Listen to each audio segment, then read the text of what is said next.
10월 9일 금요일, 오늘 우리에게 주신 하나님 말씀은 열왕기상 21장 11절부터 16절까지 말씀입니다. 열왕기상 21장 11절부터 16절까지 말씀, 구약성경 554쪽입니다. 11절부터 16절까지 말씀 함께 읽겠습니다.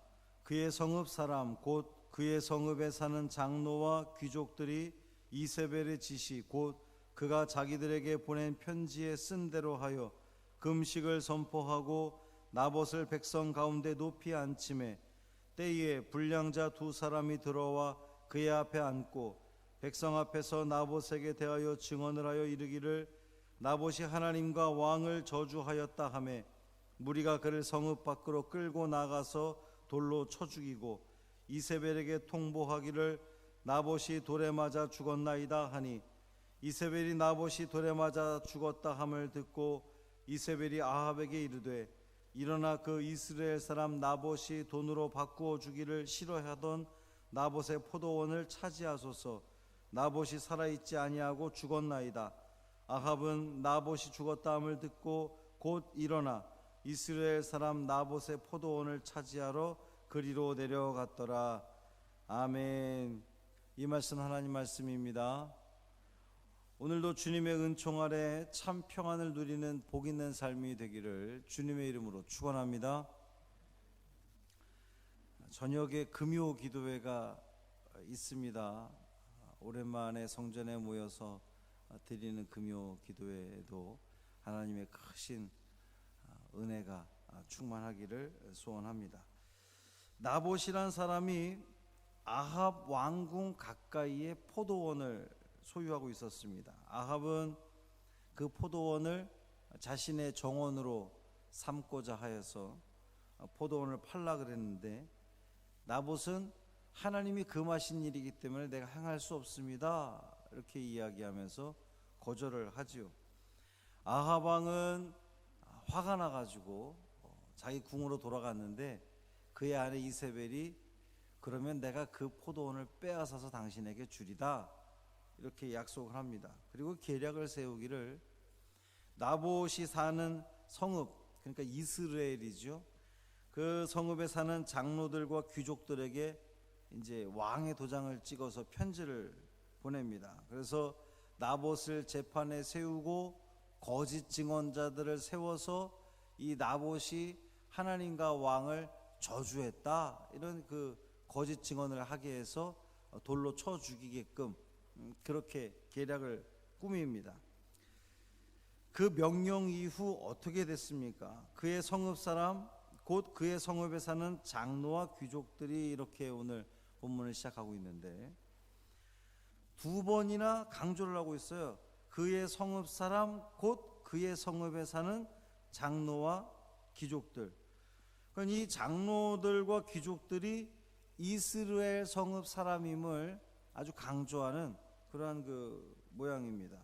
왜 이렇게 두 번이나 강조를 하면서 이 장로와 귀족들이 나봇과 같은 성읍 사람인 것을 자꾸만 이야기하는 걸까요? 그 장로와 귀족들은 누구보다도 이 나봇에 대해서 잘 알고 있었을 겁니다. 나봇이 왕의 제안을 거절할 정도로 아주 하나님에 대한 신앙이 투철하고 아주 철저한 사람인 것을 이 장로와 귀족들은 알고 있었을 거예요. 그런 그들이 이세벨의 지시대로 행하고 있습니다. 그들이 그 이세벨의 지시를 그대로 따를 수밖에 없었던 이유가 아마 두 가지 정도로 생각해 볼 수 있겠죠. 하나는 악명 높은 이세벨이 그 이세벨의 명령을 거절했을 때에 그들에게 다가올 불의, 또 보복, 이런 것이 두렵고 무서워서 이세벨의 지시대로 행했을 수가 있고, 또 하나는 나봇이 그렇게 철저하게 신앙을 지키는 모습이 이 장로와 귀족들에게는 못마땅해 보였을 수 있어요. 오늘날도 그런 경우들이 있습니다. 아주 누구보다도 철저히 신앙생활하고 뭐 타협하려고 하지 않고 막 그렇게 신앙을 지키는 사람은 조금 사람들이 이렇게 질투를 하기도 하고 시샘을 하기도 하는 그런 모습이 있잖아요.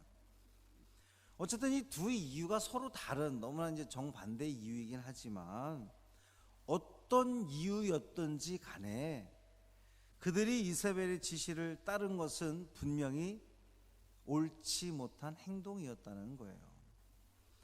나봇에게 죄가 없음을 누구보다도 이 장로와 귀족들은 잘 알고 있었을 거란 말입니다. 그럼에도 불구하고 마치 나봇이 중죄라도 지은 것처럼 금식을 선포하고 재판의 자리에 올려놓습니다.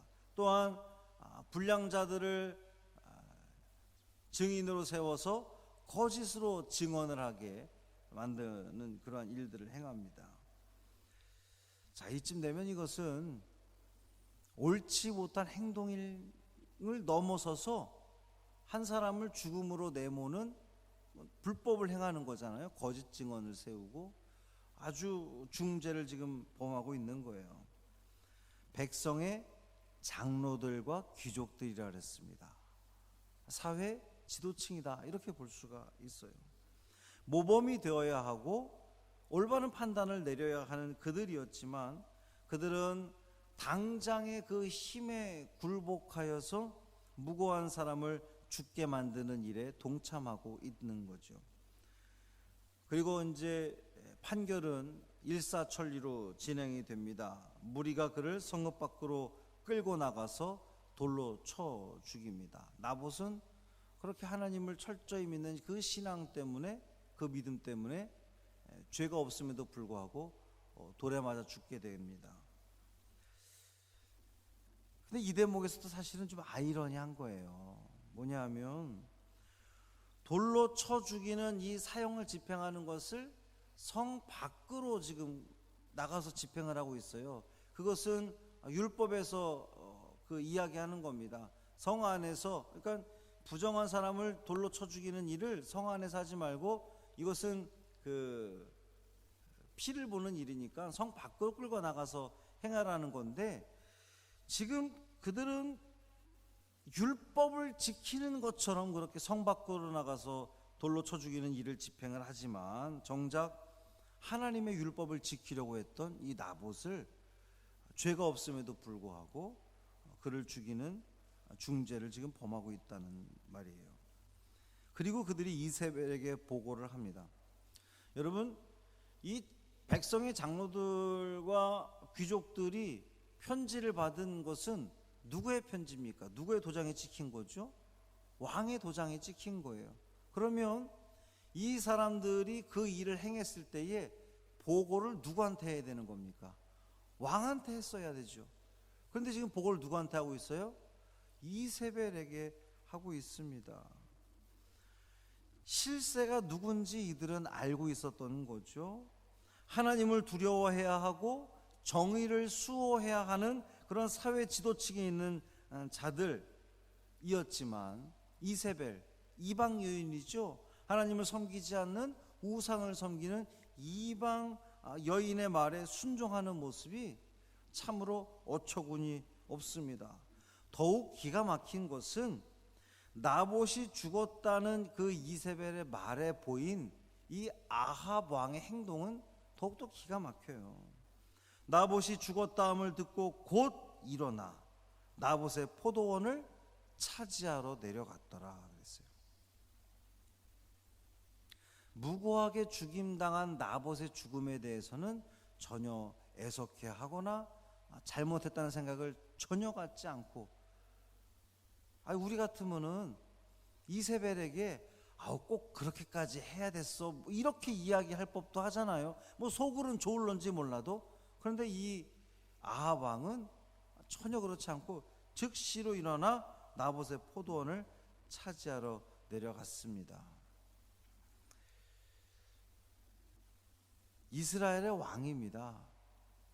하나님이 택하신 백성, 하나님께서 허락하신 그 가나안의 삶을 영위하는 이 이스라엘 나라의 왕, 하나님을 온전히 섬겼어야 하는 신정국가 이스라엘의 왕, 그 아합도, 또 백성의 어머니로서 백성들을 돌보아야 했던 왕비 이세벨도, 백성들을 신앙적으로 또 정서적으로 그들을 이끌고 올바른 길로 인도했어야 할 이 사회 지도층인 백성의 장로들과 귀족들조차도 탐욕과 거짓, 폭력, 또 무고한 살인에 모두 한 통속이 되어서 범죄를 저지르고 있는 그러한 모습입니다. 그 시대가 얼마나 극악무도했었는지, 여호와 신앙은 완전히 그냥 바닥에 내팽개쳐졌는지 여실히 보여주는 그러한 대목입니다. 하나님은 분명히 그냥 내버려 두지 않으실 거예요. 하나님은 반드시 심판하실 겁니다. 오늘 말씀을 묵상하면서 이 나라를 위해서 기도하게 됩니다. 대통령을 위시한 위정자들, 사회 지도층에 있는 인사들, 또 이 종교 지도자들, 이 나라의 리더의 자리에 있는 그들이 하나님을 두려워하게 해달라고 여러분 기도하시기를 바랍니다. 정의를 바로 세우고 불의를 과감하게 꺾어버리고 불법을 근절하고 백성을 위한, 나라를 위한 지도자들이 되도록 하나님 역사하여 주옵소서 기도하셔서, 저와 여러분의 작은 기도지만 하나님께 상달되어서 하나님께서 이 나라의 리더들을 올바로 세워주시고, 특별히 다음 주 월요일이면 우리 감리교 감독 선거, 또 감독회장 선거가 있는 날인데, 우리 감리교회도 올바른 지도자가 감독으로 선출됨으로 참 어디로 갈지 모를 이 감리교회가 이제는 올바른 길로 나아갈 수 있도록 기도하시는 오늘 되기를 주님의 이름으로 부탁을 드립니다. 할렐루야. 살아계신 아버지 하나님 고맙습니다. 이 새벽에도 주의 성전에 나와 또 영상으로 하나님을 예배하며 말씀으로 이 하루를 시작하게 하시니 고맙습니다. 분명히 이 백성을, 하나님의 백성들을, 하나님의 택한 이 백성들을 올바른 길로, 정의로운 길로 말씀대로 이끌어야 할 이 왕과 왕비와 이 사회 지도층들이 오히려 불법을 행하며 불의로 무고한 사람을 죽이는데 앞장서는 그러한 모습을 우리가 보게 됩니다.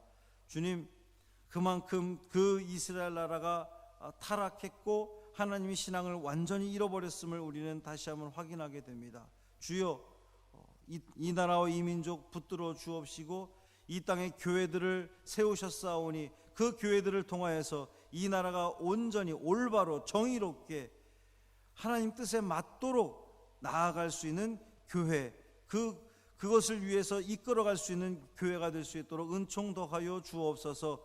위정자들을 주님 붙들어 주옵시고 또 사회 지도층 또한 이 교회 종교 지도자들을 주님 붙들어 주셔서 그들이 이 나라와 이 민족을 올바르게 온전히 하나님 보시기에 아름다운 백성들로, 나라들로 이끌어가기에 부족함이 없는 저들 되게 하여 주옵소서.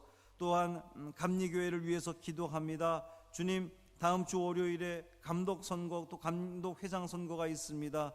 주께서 함께하여 주셔서 정말 이 감리교회를 위해서 일할 수 있는 사람이 감독으로 선출되게 하시고, 하나님께서 원하시며 하나님께서 세우고자 하는 그 신실한 종이 감독으로 세워질 수 있도록 역사하여 주옵소서. 이를 위해서 우리 사랑하는 성도들 끊임없이 기도하게 하여 주옵시고, 그래서 아버지 하나님, 지도층이 올바르게 인도를 하고 또 우리 모든 백성들이 참으로 그 지도층들의 모범적인 모습을 본받아 나아감으로 말미암아 정말 하나님께서 기쁘게 여기실 만한 이 나라와 이 민족 또 한국의 교회 되게 하여 주옵소서. 감사드리며 예수 그리스도의 이름으로 간절히 축복하며 기도합니다. 아멘.